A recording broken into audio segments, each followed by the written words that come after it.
Baik, Assalamualaikum warahmatullahi wabarakatuh. Perkenalkan, nama saya Nur Elin dengan NPM terakhir 032. Nah, di sini saya akan menjelaskan tentang klasifikasi dari senam untuk melengkapi tugas saya. Nah, saya akan menjelaskan tentang senam. Nah, sebelum itu kita harus mengetahui tentang apa yang dimaksud dengan senam. Nah, jadi senam itu merupakan satu di antara cabang olahraga yang melibatkan beberapa gerakan tubuh serta membutuhkan kecepatan, kelincahan,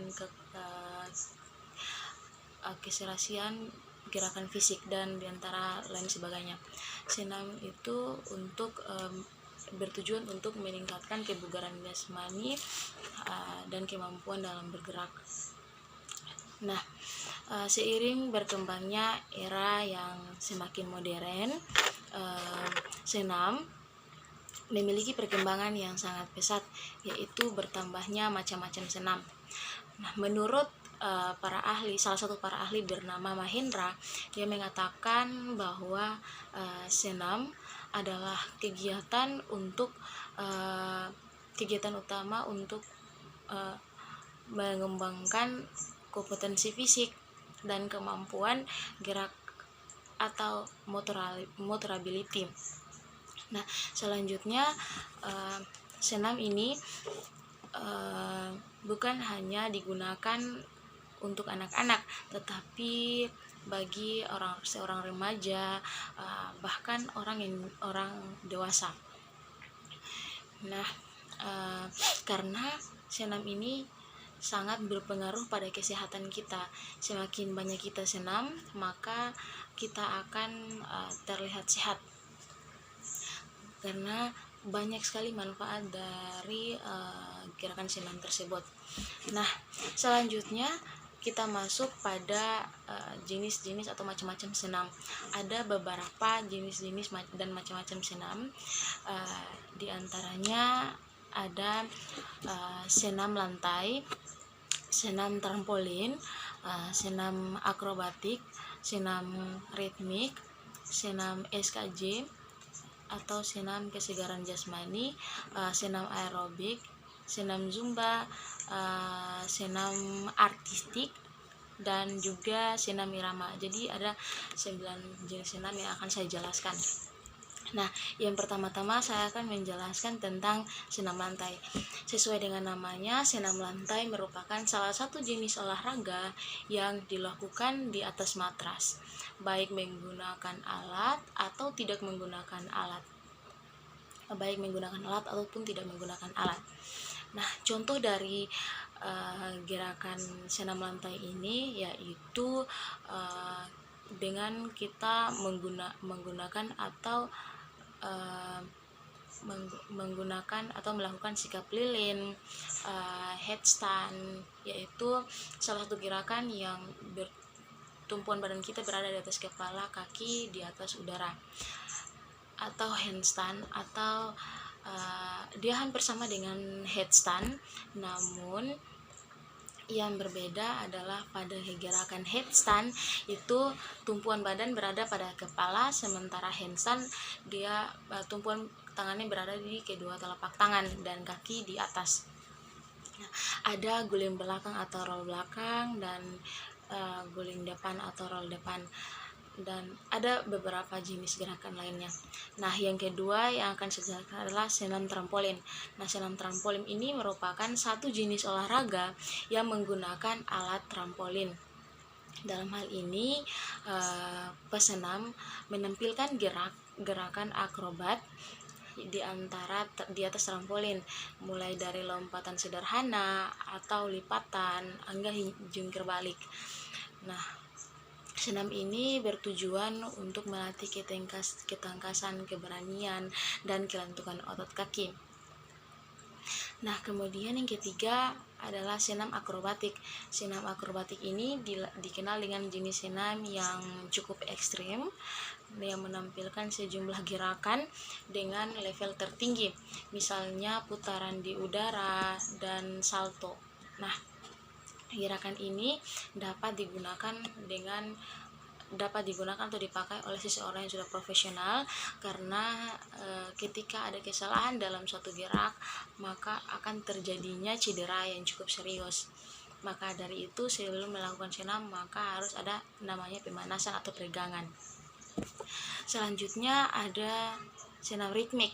Nah, senam ritmik merupakan rangkaian gerakan senam yang menggabungkan tarian dan balet dan diiringi musik atau lagu dan menggunakan alat yang membantu dalam gerakan guna menambah kesan artistik, misalnya pakai tali, pita, bola, dan banyak alat lainnya.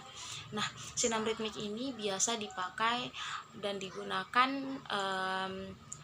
pada perlombaan-perlombaan baik internal maupun eksternal.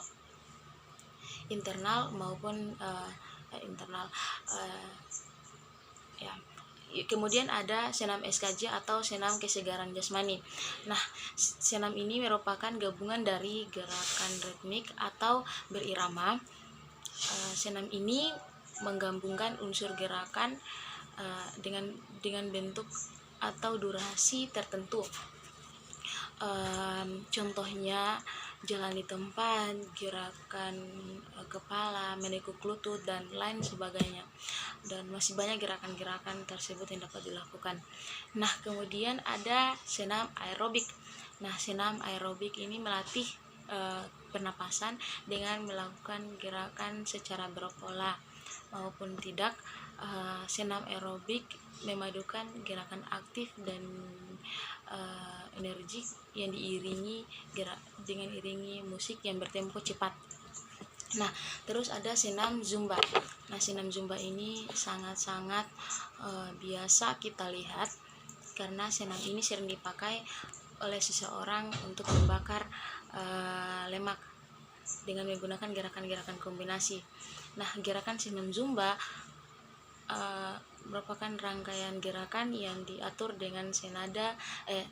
senada dengan irama musik atau lagu yang diiringi dalam durasi tertentu. Nah, kemudian ada jenis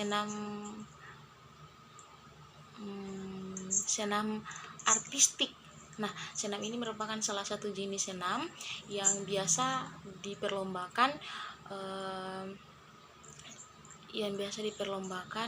oleh seorang gerakan senam ini menggunakan objek yang sudah ditentukan, contohnya palang sejajar, balok keseimbangan, dan masih banyak alat-alat yang bisa dipakai. Nah, gerakan ini memadukan gerakan akrobatik dan tumbling atau gerakan cepat dan eksplosif dan dalam satu garis lurus. Nah, kemudian ada senam irama. Nah, senam irama merupakan senam yang terdiri dari gerakan bebas yang diiringi dengan musik atau irama sesuai. Nah, senam ini tidak jauh beda dengan senam akrobatik yang menggunakan alat seperti hula hoop, bola, tali, pita, dan banyak alat-alat yang dapat digunakan. Nah, jadi ketika kita melakukan beberapa gerakan senam, kita harus memerlukan yang namanya pemanasan atau peregangan. Mengapa? Karena ketika kita melakukan suatu gerakan senam, kita melakukan gerakan-gerakannya harus dengan cukup baik. Nah, ketika kita melakukan gerakan tersebut dengan tidak melakukan peregangan terlebih dahulu, maka akan gampang terkena cedera. Karena walaupun gerakan-gerakan yang kita lakukan tidak terlalu ekstrim atau tidak terlalu berbahaya, namun kita harus melakukan gerakan senam untuk gerakan peregangan untuk menghindari yang namanya cedera. Nah, gerakan-gerakan senam yang ada yang saya sudah jelaskan tadi itu dapat melatih otot tangan, otot kaki, keseimbangan, keselarasan gerakan fisik, melatih kelincahan, dan masih banyak lagi. Nah, manfaat dari gerakan-gerakan senam yang dapat kita lakukan dari beberapa jenis-jenis senam yang sudah saya jelaskan tadi itu dapat meningkatkan kesegaran jasmani kita, meningkatkan kesehatan kita, terus membuat kita lebih percaya diri, membakar lemak, dan masih banyak manfaat-manfaat yang dapat kita petik dari gerakan-gerakan yang telah kita lakukan di beberapa jenis senam tersebut. Nah, untuk itu kita harus sering melakukan senam agar kita terlihat lebih sehat, karena semakin kita melakukan gerakan senam dengan berturut-turut setiap harinya, maka kita akan meningkatkan kesegaran tubuh kita. Nah, itu yang dapat saya jelaskan terkait dengan pengertian senam, jenis-jenis senam, manfaat senam. Maka dari itu saya mohon maaf atas kekurangan dan kelebihan dari dari kalimat yang saya utarakan. Sekian dari saya. Wassalamualaikum warahmatullahi wabarakatuh.